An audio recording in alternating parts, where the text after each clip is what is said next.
Space. Ships.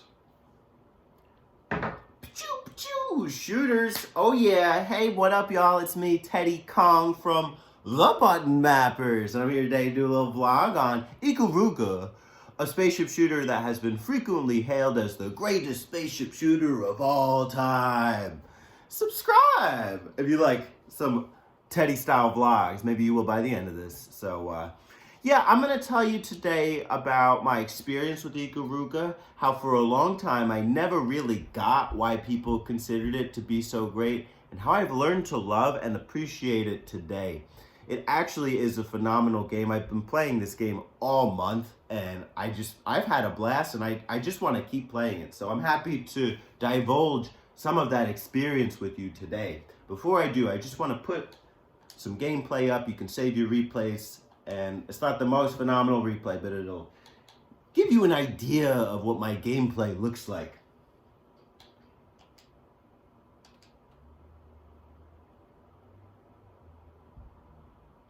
Okay, so it all started back on the PlayStation 4. Actually, earlier. It probably started on YouTube.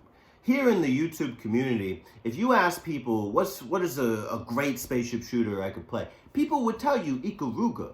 And I remember that. I was like, oh, I gotta try this game. I gotta play it. And then I got a PlayStation 4. It was on the PlayStation 4 storefront, and I bought it, and I played it, and I was like, what's the big deal? I don't get it. I didn't get it because, like, look at this gameplay. Like, these are, like, really basic ships. You know, you're just firing straight up, and, like, you switch black, white. Is that really that novel? I didn't get it. I didn't get what was so unique about this system. And so I kind of just used infinite credits, played the 5 stages in the game, and then that was it. And I was like, what was the big deal? So I think I was missing the point back then. Part of the problem with having a game that just gives you all the credits to be able to play is you're not really playing the game. The game is playing itself. And part of the magic of a spaceship shooter is working hard to get good at it to be able to play through it. Now, I'll chalk it up to an oversight on my part. I shouldn't have been playing with infinite credits. You can set the number of credits on the PlayStation 4 version. But regardless, the point stood that I didn't really feel gravitated towards this game. And I didn't get it other than for the point of just being very difficult. Like, look at all these bullets on screen. What the hell are you supposed to do? How are you supposed to get past them? And it just never clicked.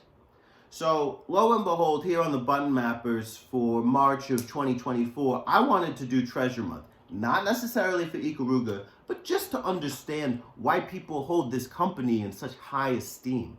And after playing this game for the Button Mappers and doing a video about why it's still considered a masterpiece, I just found myself getting sucked into it. This polarity system is actually incredible. So the way it works is, there's a couple strategies here. White does double damage to black and vice versa.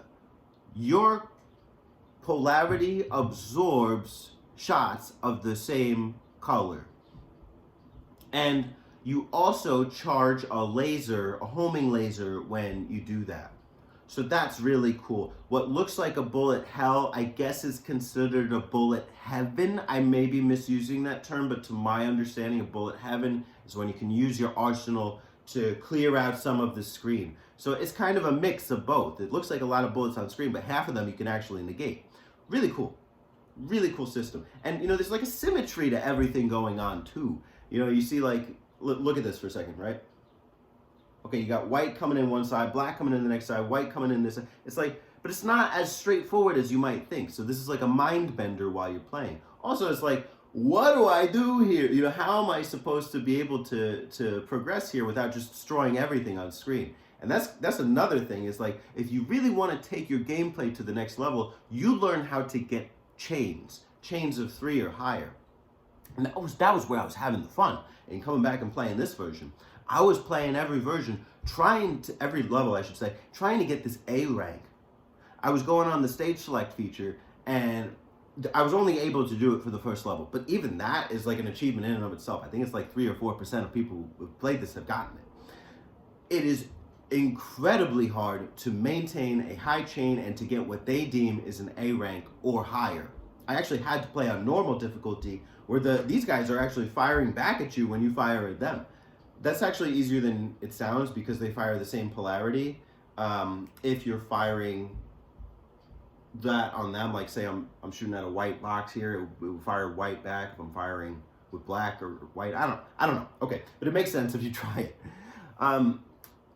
I'm always thinking when playing this, what is the right way to play right now? Can I optimize my chain? Do I have that luxury? And so the scoring element was just, it makes me reconsider every level when I go and replay it. How can I do my best? Should I take down every enemy? It's a very thoughtful experience. And that aside, this is maybe the closest I've come to getting a 1 credit clear in a spaceship shooter.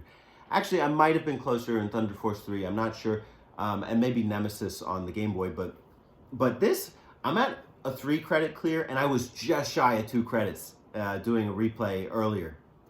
So I had done a Twitch stream, and I saved the gameplay, but man, when you really feel the flow of this game, it really feels like you're doing some expert maneuvering. Look at this. Switch to black. Switch to white. Switch to black. Charge your laser. Get this big laser fired at you. Build your chain. Look at this. Look at this. Right? 5 chain. 6 chain. 8 chain. 9 chain. It's just going up and up and up. That's where it gets so thrilling. It's so fun. I could come back and replay this anytime.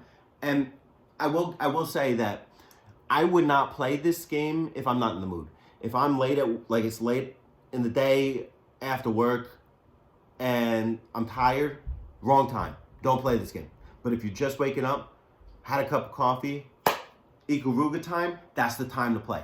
That's the time you want to play, because that's when you really feel the most engaged, the most focused, and the most equipped to be able to handle this stuff. And it's really a rare treat to be able to experience something like this in a video game. And to those who don't get it, I get it, because I was in your shoes too. Will you ever get it?